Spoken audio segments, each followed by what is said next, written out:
क्या हाल है जी। उम्मीद करता हूँ सब अच्छे होंगे और अच्छे होना भी चाहिए।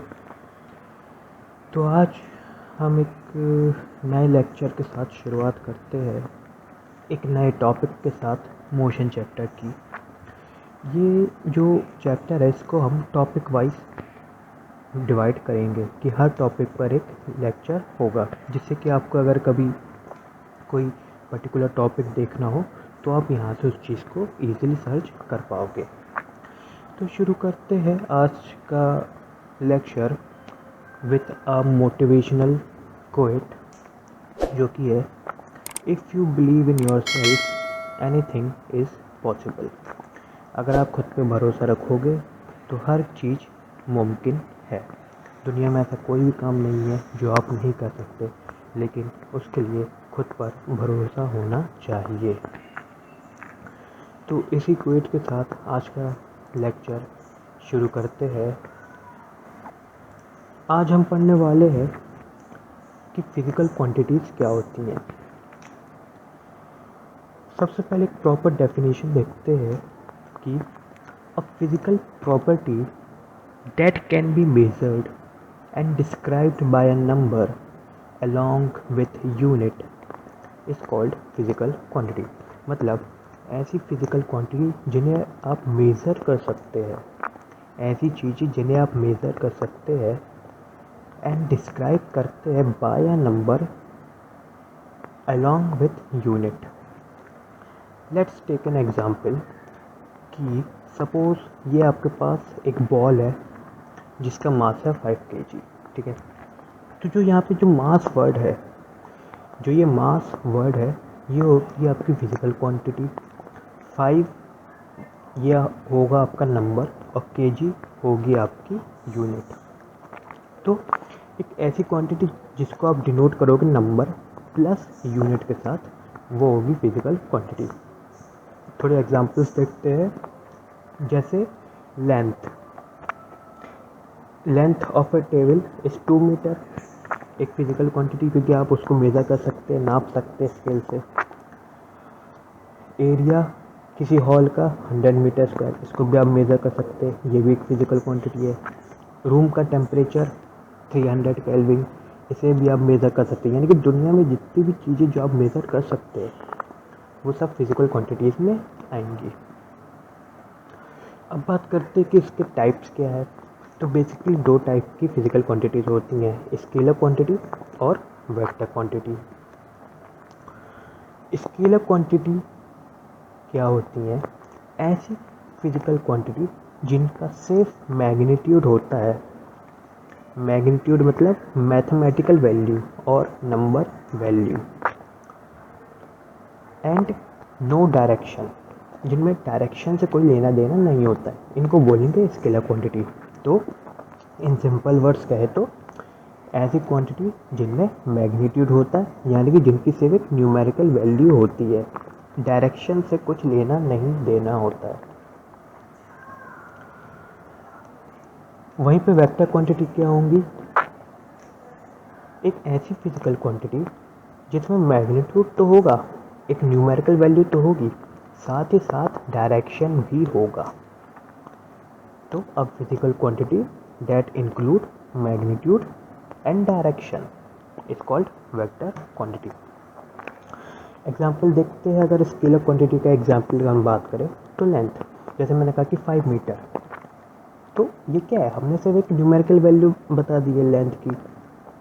तो यहाँ पर मैं डायरेक्शन का बताएंगे कि ईस्ट वेस्ट नॉर्थ साउथ, कुछ डायरेक्शन का रोल नहीं है, सिर्फ हमने कहा कि एक लेंथ है 5 मीटर, एरिया है 2 मीटर स्क्वायर, वॉल्यूम है 300 मीटर क्यूब, स्पीड है 10 किलोमीटर पर आवर, टेम्परेचर है 98.7 डिग्री फ़ारेनहाइट। तो ये क्या, हमने सिर्फ एक पर्टिकुलर वैल्यू बताई है। तो ये सब क्या आएंगी? Scalar quantity. वहीं पे वेक्टर क्वांटिटी के एग्जाम्पल क्या हो जाएंगे? Distance, velocity, acceleration. ये हम आने वाले लेक्चर्स में इनको भी टॉपिक वाइज कवर करेंगे। फिलहाल इसका और एग्जाम्पल क्या है? Lift, drag. सपोज जैसे कि अगर हम एक माउंटेन पर क्लाइंब कर रहे हैं, माउंटेन पर चढ़ाई कर रहे हैं, तो क्या होगा? हम एक 10 किलोमीटर पर आवर की स्पीड से तो जा रहे हैं लेकिन अपवर्ड डायरेक्शन में जा रहे हैं। तो यहाँ पे क्या हुआ, एक मैथमेटिकल वैल्यू है 10 किलोमीटर पर आवर और एक डायरेक्शन भी है अपवर्ड। एक रॉकेट जब लॉन्च होता है तो वो अपवर्ड डायरेक्शन में जाता है एक पर्टिकुलर स्पीड के साथ। तो वहाँ पे क्या है, इस मैग्नीट्यूड भी है और डायरेक्शन भी है कि वो एक पर्टिकुलर स्पीड भी है उसमें और अपवर्ड डायरेक्शन भी है। इसको और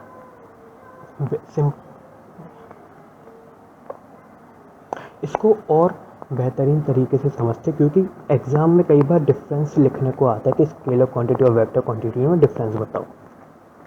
तो और क्या इसको डिटेल में समझ सकते हैं कि जैसे टाइम हो गया, 7 बज रहा है, 8 बज रहा है, यहाँ पे अब डायरेक्शन का कोई लेना देना नहीं है कि अपवर्ड है या डाउनवर्ड है, ईस्ट है, वेस्ट है, कुछ नहीं, सिर्फ सिंपल 7 बज रहे हैं। हाइट हो गई 5 feet, mass 52 kg, temperature 31 degree Celsius, length 5 metre. तो सिर्फ एक की सिंगल वैल्यूज़ है, तो स्केलर यानी कि सिंगल वैल्यू होगी। वहीं पे वेक्टर क्वांटिटी के एग्जांपल देखें तो एक बहुत कॉमन एग्जांपल है जो कि बॉटल का ढक्कन जब अपन खोलते हैं, ठीक है ना। तो बॉटल का ढक्कन जब अपन खोलेंगे तो एक पर्टिकुलर स्पीड से वो रोटेट होगा और क्लॉकवाइज डायरेक्शन में जब उसको रोटेट करेंगे तभी वो ओपन होगा। तो वहाँ पे क्या है, स्पीड है और क्या है, डायरेक्शन है कि हम उसको क्लॉकवाइज रोटेट कर रहे हैं। इस वीडियो से आप और अच्छे से समझेंगे कि कैसे हमने बॉटल के ढक्कन को क्लॉकवाइज रोटेट किया है। तो वहाँ पे डायरेक्शन है और क्या है, एक स्पेसिफिक स्पीड के साथ वो रोटेट हो रहा है। ओके, क्या इतनी बात समझ में आई? देखो चीज़ें बहुत सिंपल है इस चैप्टर में, लेकिन अगर आप इसी चीज़ को बस 2-3 बार रिवाइज करेंगे ना तो बहुत अच्छे से समझ में आ जाएंगी। बच्चों की 12th क्लास कंप्लीट हो जाती है लेकिन उन्हें स्केलर क्वांटिटी और वेक्टर क्वांटिटी में डिफरेंस नहीं पता होता है। सो एक बार और इस लेक्चर को और अच्छे से देखना तो क्लियर होगा। अब एक प्रॉपर डिफ्रेंशिएट करते हैं स्केलर क्वांटिटी में और वेक्टर क्वांटिटी में। तो स्केलर क्वांटिटी में सिर्फ एक मैग्नीट्यूड होगा और डायरेक्शन नहीं होगी। वहीं पे वेक्टर क्वांटिटी में मैग्नीट्यूड भी होगा और डायरेक्शन भी होगी। स्केलर क्वांटिटी आपकी 1 डायमेंशनल है, वहीं पे वेक्टर क्वांटिटी आपकी मल्टी डायमेंशनल है। अब 1 डायमेंशनल का मतलब क्या है, जैसे मैंने कहा कि लेंथ 5 मीटर, तो सिर्फ एक सिंगल वैल्यू है। मास 5 kg एक सिंगल वैल्यू है।